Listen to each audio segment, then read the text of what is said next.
Ali-A is a widely beloved content creator, a veteran YouTuber, and the star and author of the revolutionary and world-renowned graphic novel Ali-A Adventures Game On, the graphic novel. A comic book in which Ali-A is a superhero and his sidekick is his dog Evie. But what if I told you there existed devastating proof of something about Ali-A that could potentially ruin his entire career? Something that could make his entire fan base lose trust in him instantaneously. The type of information that might one day get you put into a content cop. The type of information that makes your wife fucking leave you. Not that I'd know from experience, never had one. But what kind of ball-busting, impeachment-level information do I have, you might ask? Well, the Ali-A allegation that I'm here to prove today is that Ali-A is of the same kin as FaZe Banks. Balding. Your Highness, I'm sure it's not that.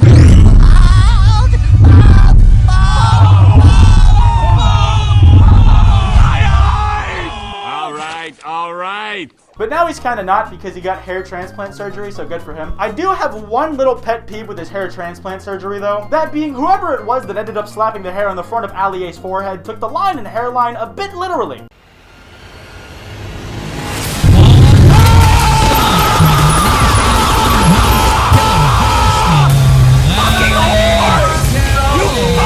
Like, his hairline just goes so fucking straight. It looks like the hair that FouseyTube tatted onto his head when he was balding. I don't know why I make so many jokes about people losing their hairlines when, for all intents and purposes, I don't even have a hairline to lose. At least as far as you know. Comparing old videos to new videos, we can see some changes that Ali-A definitely made over time, like the fact that he always wears a hat in his videos now, especially in the thumbnails, where he also seems to reuse a bunch of the same image of him having a specific emotion on his face. Very efficient if I do say so myself. Oh yeah, speaking of his new videos, it's a whole lot of 30-minute long Fortnite content. Fun stuff. Why don't we read through some of his newer titles, but have some fun with it and put a twist on it by reading his titles in the form of r/boot2big. Or in other words, let's read them as poems. Roses are red, I lost my son in a golden corral, max height shopping cart ramp in Fortnite Battle Royale. Clouds are real puffy, Jack's film's head is thoughtless, new Thanos gameplay in Fortnite Battle Royale Infinity Gauntlet. Sharpedo Bluff is a lit-ass apartment, Ash Ketchum is in a coma because of some Spiro, new Season 4 Fortnite Battle Royale superheroes. I think you guys understand where I'm going with this, and I also think that it goes without saying that I am an Ali-A superfan. I used this intro meme in my last video to make sure that I was repping the brand, and I promise that I'll do something that warrants its use again in this video. I promise, I'll think of something.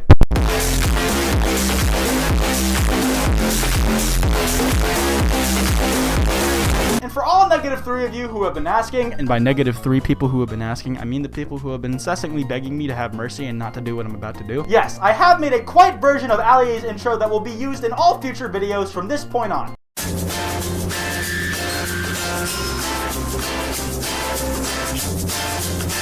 Now that I've detoxed my body of its innate need to produce 12 pounds of solid cancer every day in the form of the first few minutes of this video, why don't we take a look at one of these Ali-A videos and see what attracts the average viewer below the age of 6 months, many of them likely still fetuses, playing Fortnite and watching the videos from the safety of their mother's womb, en masse to Ali-A's channel. Why don't we randomly pick a recent one? Why not? Eeny, meeny, miny, mo, catch a tiger by its torso. New shopping cart gameplay in Fortnite Battle Royale, plus locations. Yeah, that'll do. Now your typical Ali-A video starts with the origin of the legendary meme, where a couple clips of relatively dramatic things that happened later in the video were played, and then his intro accompanied by a song from youtube.com/futurehousemusic plays. She's using the trolley! Watch out, we're coming through! Trolley in hand! Don't mess with us! Is that another shopping trolley? Yo.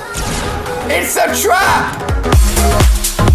Now I'm going to play a completely unedited clip from this video, and I want you to tell me if you can find anything wrong with it. Here it goes, a completely unedited clip from this video. Is that another shopping trolley? Yo. It's a trap! You baited me. You baited me with a shopping trolley. Didn't know I had my own one.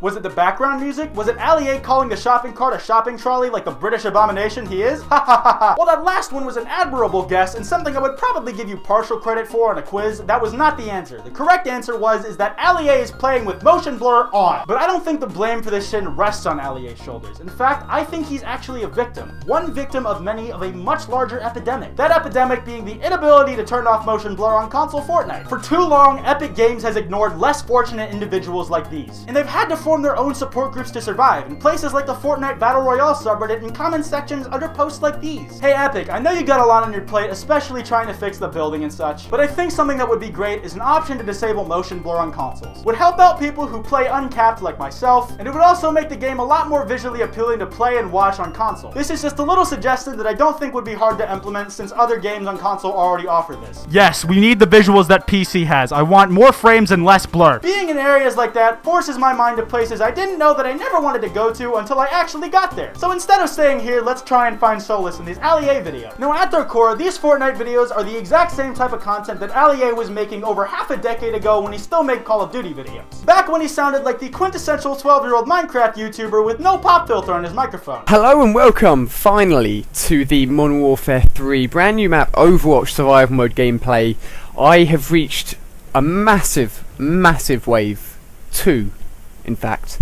I'm kidding, I fell off the edge of the map by accident. Yeah, microphones on YouTube and the bare minimum requirements for what was considered a good one just weren't the same back then as they are today. Nowadays, it's less about who can pop and peak their audio the most and blow out their microphone doing so the fastest, and more about who can get the most reverb in whatever recording setting they're in. One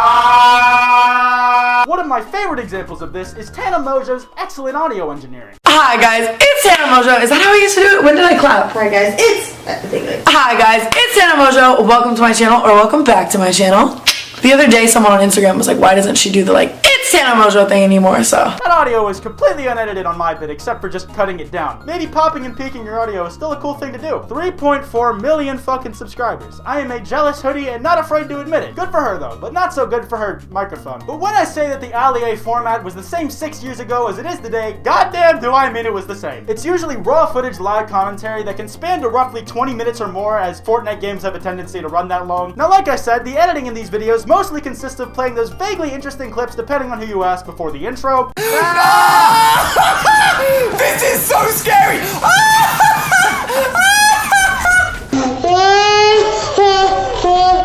There's usually some background music playing while he talks about something relating to the title, I think, sometimes. The action as I use his shopping cart from beginning, middle, all the way up to the end, and it is pretty damn awesome, let me tell you. If you haven't had a chance to use it yet, these trolleys are actually dotted all around the map. And my quest for them ended up getting me kicked out of a Walmart/Tesco, depending where you are in the world. If our friend Allier is feeling particularly spicy on a certain day, he might go the extra mile and put some suspenseful music at the very end of a match, when it's just him and a couple other people and he's duking it out 1v1v1v1, and that suspenseful music just really helps to sell the atmosphere, the mood of pressure.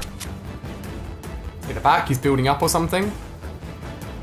This person, I've got to focus this person. What is he doing? Oh, he's put that there. Okay, so he's got the edited bass underneath me. And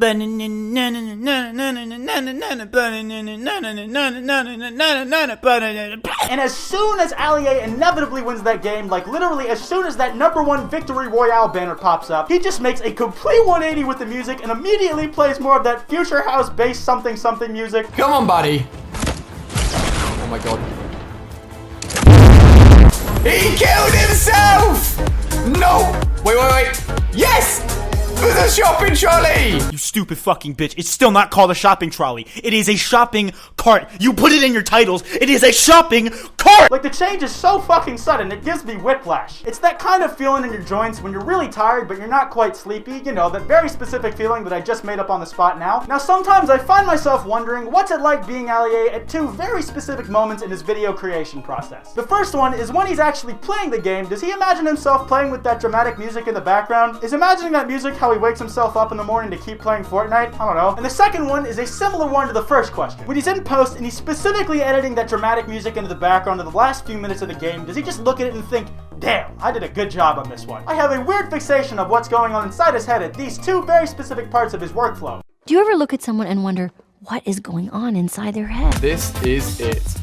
Whoa! Whoa! Quite honestly, I couldn't tell you because I don't know. I don't really know what goes through the head of Allier, but whatever it is, it's working well for him. 13 million fucking subscribers! Like I said, I am a very jealous hoodie. All jokes aside, I don't really have a problem with Allier. He makes clickbait stuff, but it's all harmless really, and it clearly has an audience, so good for him. Just having a bit of fun goofing on him and stuff, you know. Anyways, if you guys enjoyed this video, be sure to drop a like, and if you're new, subscribe. To anybody who's pledged to the Patreon, thank you guys so much. To anybody who's interested in taking that extra step and helping out the channel, there's a link to the Patreon in the description, but even if you don't pledge, that's absolutely fine. I appreciate anybody who watches or supports the videos. I also have a podcast called Loudmouse with Wild Spartans and FPS Diesel, and we upload 2 new episodes a week on Tuesdays and Saturdays, and we're up on iTunes, SoundCloud, and YouTube. You can follow me on Twitter at Kwite and on Instagram at Kwite.png. Links to both of those in the description. And lastly, I have a Discord server. If you're interested in checking that out, there's a link to that in the description as well. Anyways, this has been Kwite, and I will see you guys next time.